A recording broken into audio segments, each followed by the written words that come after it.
E. F. Benson's The Room in the Tower.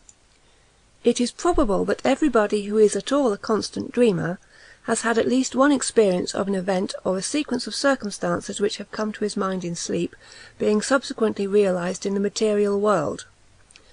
But in my opinion, so far from this being a strange thing, it would be far odder if this fulfilment did not occasionally happen, since our dreams are, as a rule, concerned with people whom we know and places with which we are familiar, such as might very naturally occur in the awake and daylit world.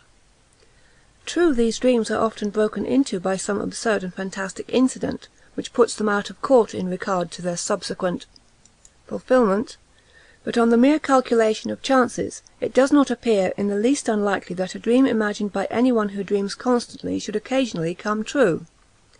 Not long ago, for instance, I experienced such a fulfilment of a dream which seems to me in no way remarkable, and to have no kind of psychical significance. The manner of it was as follows. A certain friend of mine, living abroad, is amiable enough to write to me about once a fortnight. Thus, when 14 days or thereabouts have elapsed since I last heard from him, my mind probably, either consciously or subconsciously, is expectant of a letter from him.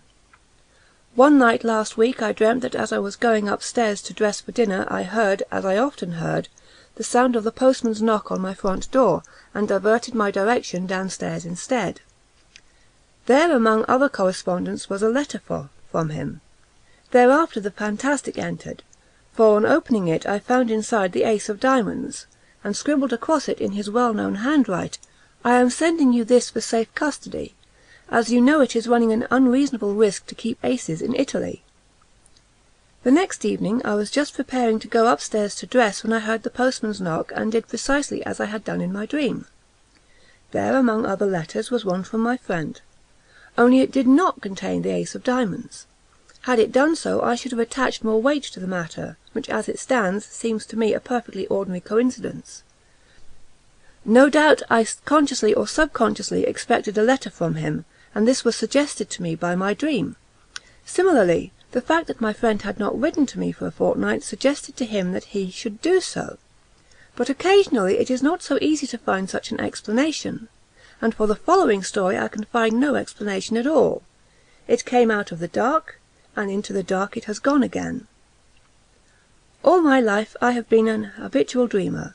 The nights are few, that is to say, when I do not find on awakening in the morning that some mental experience has been mine, and sometimes all night long, apparently, a series of the most dazzling adventures before me. Almost without exception these adventures are pleasant, though often merely trivial. It is of an exception that I am going to speak. It was when I was about 16 that a certain dream first came to me, and this is how it befell.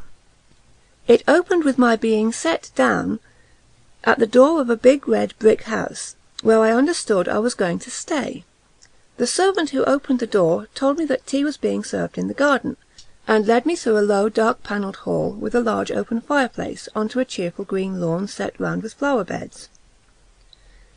There were grouped about the tea table a small party of people, but they were all strangers to me except one, who was a schoolfellow called Jack Stone, clearly the son of the house, and he introduced me to his mother and father and a couple of sisters.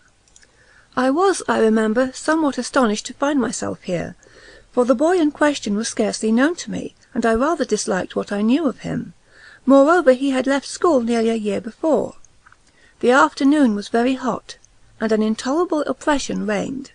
On the far side of the lawn ran a red brick wall with an iron gate in its centre, outside which stood a walnut tree. We sat in the shadow of the house opposite a row of long windows, inside which I could see a table with cloth laid, glimmering with glass and silver. This garden front of the house was very long, and at one end of it stood a tower of 3 stories, which looked to me older than the rest of the building. Before long, Mrs. Stone, who like the rest of the party had sat in absolute silence, said to me, "Jack will show you your room. I have given you the room in the tower." Quite inexplicably my heart sank at her words. I felt as if I had known that I should have the room in the tower, and that it contained something dreadful and significant. Jack instantly got up, and I understood that I had to follow him. In silence we passed through the hall, and mounted a great oak staircase with many corners, and arrived at a small landing with 2 doors set in it. He pushed one of these open for me to enter, and without coming in himself, closed it after me. Then I knew that my conjecture had been right. There was something awful in the room, and with the terror of nightmare growing swiftly and enveloping me, I awoke in a spasm of terror. Now that dream or variations on it occurred to me intermittently for 15 years.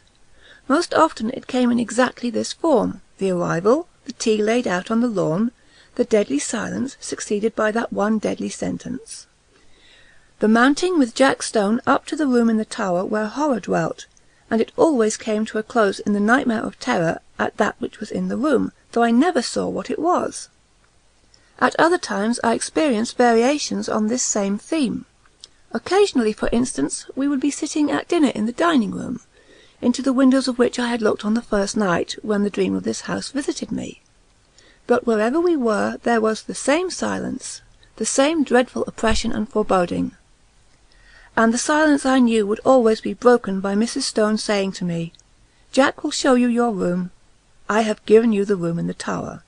Upon which, this was invariable, I had to follow him up the oak staircase with many corners, and enter the place that I dreaded more and more each time that I visited it in my sleep. Or again I would find myself playing cards, still in silence, in a drawing-room lit with immense chandeliers that gave a blinding illumination. What the game was I have no idea. What I remember with a sense of miserable anticipation was that soon Mrs. Stone would get up and say to me, "Jack will show you your room. I have given you the room in the tower." This drawing-room where we played cards was next to the dining-room, and, as I have said, was always brilliantly illuminated, whereas the rest of the house was full of dusk and shadows. And yet, how often, in spite of those bouquets of lights, have I not pored over the cards that were dealt me, scarcely able for some reason to see them. The designs, too, were strange. There were no red suits, but all were black, and among them were certain cards which were black all over. I hated and dreaded those. As this dream continued to recur, I got to know the greater part of the house. There was a smoking-room beyond the drawing-room, at the end of a passage with a green baize door. It was always very dark there, and as often I went there I passed somebody whom I could not see in the doorway coming out.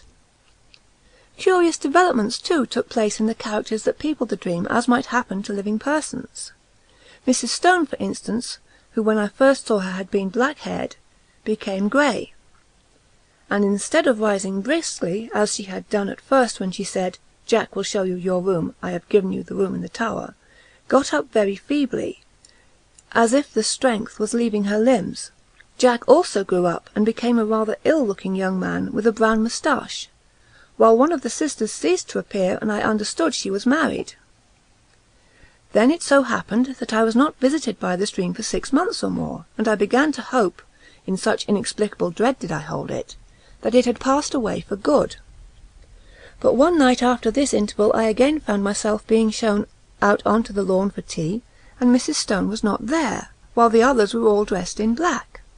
At once I guessed the reason, and my heart leapt at the thought that perhaps this time I should not have to sleep in the room in the tower, and though we usually all sat in silence, on this occasion the sense of relief made me talk and laugh as I had never yet done. But even then matters were not altogether comfortable, for no one else spoke, but they all looked secretly at each other.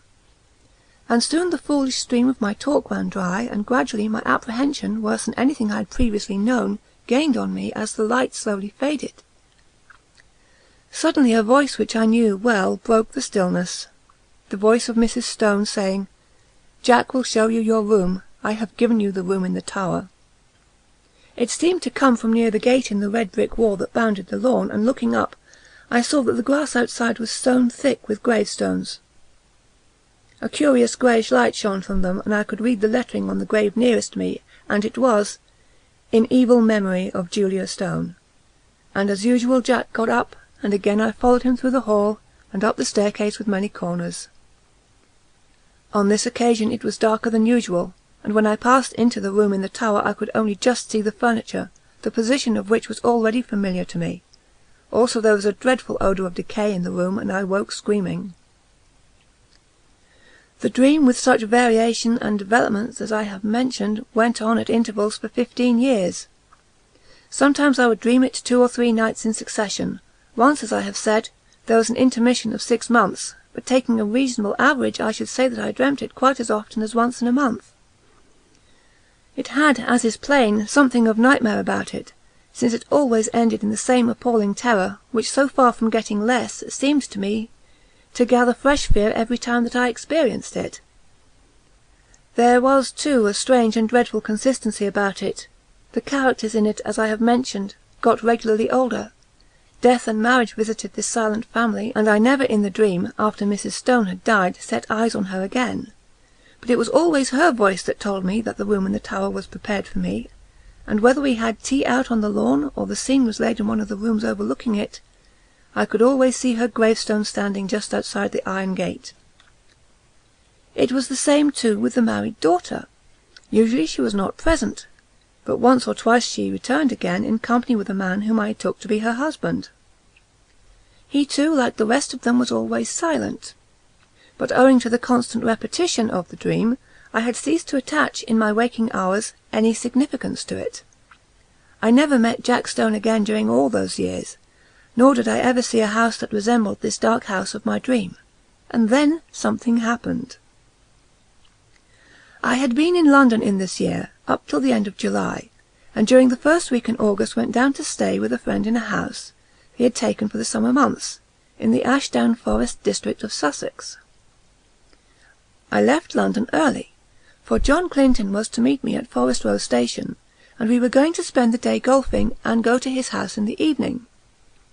He had his motor with him, and we set off about 5 of the afternoon, after a thoroughly delightful day, for the drive, the distance being some 10 miles. As it was still so early, we did not have tea at the club house, but waited till we should get home. As we drove, the weather, which up until then had been, though hot, deliciously fresh, seemed to alter in quality, and became very stagnant and oppressive. And I felt that indefinable sense of ominous apprehension that I am accustomed to before thunder. John, however, did not share my views, attributing my loss of lightness to the fact that I had lost both my matches. Events proved, however, that I was right, though I do not think that the thunderstorm that broke that night was the sole cause of my depression. Our way lay through deep high-banked lanes, and before we had gone very far I fell asleep, and was only awakened by the stopping of the motor. And with a sudden thrill, partly of fear but chiefly of curiosity, I found myself standing in the doorway of my house of dream. We went, I half wondering whether or not I was dreaming still, through a low oak-panelled hall, and out onto the lawn where tea was laid in the shadow of the house. It was set in flower-beds, a red brick wall with a gate in it, bounded at one side, and out beyond that was a space of rough grass with a walnut tree. The façade of the house was very long, and at one end stood a 3-storied tower, markedly older than the rest. Here for the moment all resemblance to the repeated dream ceased. There was no silent and somehow terrible family, but a large assembly of exceedingly cheerful persons, all of whom were known to me. And in spite of the horror with which the dream itself had always filled me, I felt nothing of it now that the scene of it was thus reproduced before me, but I felt intensest curiosity as to what was going to happen. Tea pursued its cheerful course, and before long Mrs. Clinton got up, and at that moment I think I knew what she was going to say. She spoke to me, and what she said was, "Jack will show you your room. I have given you the room in the tower." At that, for half a second, the horror of the dream took hold of me again, but it quickly passed, and again I felt nothing more than the most intense curiosity. It was not very long before it was amply satisfied. John turned to me. "Right at the top of the house," he said, "but I think you'll be comfortable. We're absolutely full up. Would you like to go and see it now? By Jove, I believe that you are right, and that we are going to have a thunderstorm. How dark it has become." I got up and followed him. We passed through the hall and up the perfectly familiar staircase. Then he opened the door and I went in. And at that moment sheer unreasoning terror again possessed me. I do not know what I feared. I simply feared.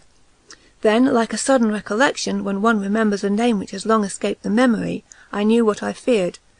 I feared Mrs. Stone, whose grave with the sinister inscription, "In evil memory." I had so often seen it in my dream just beyond the lawn which lay below my window. And then once more the fear passed so completely that I wondered what there was to fear, and I found myself, sober and quiet and sane, in the room in the tower, the name of which I had so often heard in my dream, and the scene of which was so familiar. I looked around it with a certain sense of proprietorship, and found that nothing had been changed from the dreaming nights in which I knew it so well. Just to the left of the door was the bed, lengthways along the wall, with the head of it in the angle. In a line of it was the fireplace and a small bookcase. Opposite the door the outer wall was pierced by 2 lattice-paned windows, between which stood the dressing-table, while ranged along the fourth wall was the washing-stand and a big cupboard. My luggage had already been unpacked, for the furniture of dressing and undressing lay orderly on the wash-stand and toilet-table, while my dinner clothes were spread out on the coverlet of the bed. And then, with a sudden start of unexplained dismay, I saw there were 2 rather conspicuous objects which I had not seen before in my dreams. One a life-sized oil painting of Mrs. Stone, the other a black-and-white sketch of Jack Stone, representing him as he appeared to me only a week before in the last of the series of these repeated dreams, a rather secret and evil-looking man of about 30. His picture hung between the windows, looking straight across the room to the other portrait, which hung at the side of the bed. At that I looked next, and as I looked I felt once more the horror of nightmare seize me. It represented Mrs. Stone as I had seen her last in my dreams, old and withered and white-haired. But in spite of the evident feebleness of body, a dreadful exuberance and vitality shone through the envelope of flesh, an exuberance wholly maligned, a vitality that foamed and frothed with unimaginable evil. Evil beamed from the narrow leering eyes, it laughed in the demon-like mouth. The whole face was instinct with some secret and appalling mirth, the hands, clasped together on the knee, seemed shaking with suppressed and nameless glee. Then I saw also that it was signed in the left-hand bottom corner, and wondering who the artist could be, I looked more closely, and read the inscription, "Julia Stone, by Julia Stone." There came a tap at the door, and John Clinton entered. "Got everything you want?" he asked. "Rather more than I want," said I, pointing to the picture. He laughed. "Hard-featured old lady," he said. "By herself, too, I remember. Anyhow, she can't have flattered herself much." "But don't you see?" said I. "It's scarcely a human face at all. It's the face of some witch, of some devil." He looked at it more closely. "Yes, it isn't very pleasant," he said. "Scarcely a bedside manner, eh? Yes, I can imagine getting the nightmare if I went to sleep with that close by my bed. I'll have it taken down if you like." "I really wish you would," I said. He rang the bell, and with the help of a servant we detached the picture and carried it out onto the landing, and put it with its face to the wall. "By Jove, the old lady's a weight," said John, mopping his forehead. "I wonder if she had something on her mind." The extraordinary weight of the picture had struck me too. I was about to reply when I caught sight of my own hand. There was blood on it, in considerable quantities, covering the whole palm. "I've cut myself somehow," said I. John gave a little startled exclamation. "Why, I have too," he said. Simultaneously the footman took out his handkerchief and wiped his hand with it. I saw that there was blood also on his handkerchief. John and I went back into the tower room and washed the blood off, but neither on his hand nor on mine was there the slightest trace of a scratch or cut. It seemed to me that, having ascertained this, we both, by a sort of tacit consent, did not allude to it again. Something in my case had dimly occurred to me that I did not wish to think about. It was but a conjecture, but I fancied that I knew the same thing had occurred to him. The heat and impression of the air, for the storm we had expected was still undischarged, increased very much after dinner, and for some time most of the party, among whom were John Clinton and myself, sat outside in the path bounding the lawn, where we had had tea. The night was absolutely dark, and no twinkle of star or moon ray could penetrate the pall of cloud that overset the sky. By degrees our assembly thinned. The women went up to bed, men dispersed to the smoking or billiard room, and by 11 o'clock my host and I were the only 2 left. All the evening I thought that he had something on his mind, and as soon as we were alone he spoke. "The man who helped us with the picture had blood on his hand too, did you notice?" he said. I asked him just now if he had cut himself, and he said he supposed he had, but he could find no mark of it. Now where did that blood come from? By dint of telling myself that I was not going to think about it, I had succeeded in not doing so, and I did not want, especially just at bedtime, to be reminded of it. "I don't know," said I, "and I don't really care so long as that picture of Mrs. Stone is not by my bed." He got up. "But it's odd," he said. "Ha! Now you'll see another odd thing."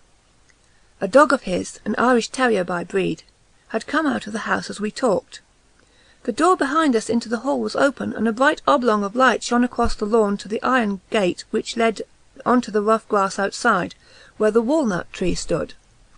I saw that the dog had all his hackles up, bristling with rage and fright. His lips were curled back from his teeth as if he was ready to spring at something, and he was growling to himself. He took not the slightest notice of his master or me, but stiffly and tensely walked across the grass to the iron gate. There he stood for a moment, looking through the bars and still growling. Then of a sudden his courage seemed to desert him. He gave one long howl and scuttled back to the house with a curious crouching sort of movement. "He does that half a dozen times a day," said John. "He sees something which he both hates and fears." I walked to the gate and looked over it. Something was moving on the grass outside, and soon a sound which I could not instantly identify came to my ears. Then I remembered what it was. It was the purring of a cat. I lit a match and saw the purrer, a big blue Persian, walking round and round in a little circle just outside the gate, stepping high and ecstatically, with tail carried aloft like a banner. Its eyes were bright and shining, and every now and again it put its head down and sniffed at the grass. I laughed. "The end of that mystery, I'm afraid," I said. "Here's a large cat having Walpurgis night all alone." "Yes, that's Darius," said John. "He spends half the day and all night there. But that's not the end of the dog mystery, for Toby and he are the best of friends, but the beginning of the cat mystery. What's the cat doing there? And why is Darius pleased while Toby is terror-stricken?" At that moment I remembered the rather horrible detail of my dreams when I saw through the gate, just where the cat was now, the white tombstone with the sinister inscription. But before I could answer, the rain began, as suddenly and heavily as if a tap had been turned on, and simultaneously the big cat squeezed through the bars of the gate and came leaping across the lawn to the house for shelter. Then it sat in the doorway, looking out eagerly into the dark. It spat and struck at John with its paw as he pushed it in order to close the door. Somehow, with the portrait of Julia Stone in the passage outside, the room in the tower had absolutely no alarm for me, and as I went to bed, feeling very sleepy and heavy, I had nothing more than interest for the curious incident about our bleeding hands, and the conduct of the cat and the dog. The last thing I looked at before I put out my light was the square empty space by my bed where the portrait had been. Here the paper was of its original full tint of dark red. Over the rest of the walls it had faded. Then I blew out my candle and instantly fell asleep. My awakening was equally instantaneous, and I sat bolt upright in bed under the impression that some bright light had been flashed in my face, although it was now absolutely pitch dark. I knew exactly where I was, in the room which I had dreaded in dreams, but no horror that I ever felt when asleep approached the fear that now invaded and froze my brain. Immediately after, a peal of thunder crackled just above the house, but the probability that it was only a flash of lightning which awoke me gave no reassurance to my galloping heart. Something I knew was in the room with me, and instinctively I put out my right hand, which was nearest the wall, to keep it away, and my hand touched the edge of a picture frame hanging close to me. I sprang out of bed, upsetting the small table that stood by it, and I heard my watch, candle, and matches clatter onto the floor. But for the moment there was no need of light, for a blinding flash leapt out of the clouds and showed me that by my bed again hung the picture of Mrs. Stone. And instantly the room went into blackness again. But in that flash I saw another thing also, namely a figure that leaned over the end of my bed, watching me. It was dressed in some close-clinging white garment, spotted and stained with mould, and the face was that of the portrait. Overhead the thunder cracked and roared, and when it ceased, and the deathly stillness succeeded, I heard the rustle of movement coming near me, and, more horrible yet, perceived an odour of corruption and decay. And then a hand was laid on the side of my neck, and close behind my ear I heard quick taken, eager breathing. Yet I knew that this thing, though it could be perceived by touch, by smell, by eye, and by ear, was not of this earth, but something that had passed out of the body and had power to make itself manifest. Then a voice, already familiar to me, spoke. "I knew you would come to the room in the tower," it said. "I have been long waiting for you. At last you have come. Tonight I shall feast. Before long we will feast together." And the quick breathing came closer to me. I could feel it on my neck. At that the terror, which I think had paralysed me for the moment, gave way to the wild instinct of self-preservation. I hit wildly with both arms, kicking out at the same moment, and heard a little animal squeal, and something soft dropped with a thud beside me. I took a couple of steps forward, nearly tripping up over whatever it was that lay there, and by the merest good luck found the handle of the door. In another second I ran out on the landing and had banged the door behind me. Almost at the same moment I heard a door open somewhere below, and John Clinton, candle in hand, came running upstairs. "What is it?" he said. "I sleep just below you and heard a noise as if... Good heavens, there's blood on your shoulder." I stood there, so he told me afterwards, swaying from side to side, white as a sheet, with the mark on my shoulder as if a hand covered with blood had been laid there. "It's in there," I said, pointing. "She, you know. The portrait is in there too, hanging up on the place we took it from." At that he laughed. "My dear fellow, this is mere nightmare," he said. He pushed by me and opened the door, I standing there simply inert with terror, unable to stop him, unable to move. "Phew, what an awful smell," he said. Then there was silence. He had passed out of my sight behind the open door. Next moment he came out again, as white as myself, and instantly shut it. "Yes, the portrait's there," he said, "and on the floor is a thing spotted with earth like what they bury people in. Come away, quick, come away." How I got downstairs I hardly know. An awful shuddering and nausea of the spirit rather than of the flesh had seized me, and more than once he had to place his feet upon the steps, while every now and then he cast glances of terror and apprehension up the stairs. But in time we came to his dressing-room on the floor below, and there I told him what I have here described. The sequel can be made short. Indeed, some of my readers have perhaps already guessed what it was, if they remember that inexplicable affair of the churchyard at West Fawley some 8 years ago, when an attempt was made 3 times to bury the body of a certain woman who had committed suicide. On each occasion the coffin was found in the course of a few days again protruding from the ground. After the 3rd attempt, in order that the thing should not be talked about, the body was buried elsewhere in unconsecrated ground. Where it was buried was just outside the iron gate of the garden belonging to the house where this woman had lived. She had committed suicide in a room at the top of the tower in that house. Her name was Julia Stone.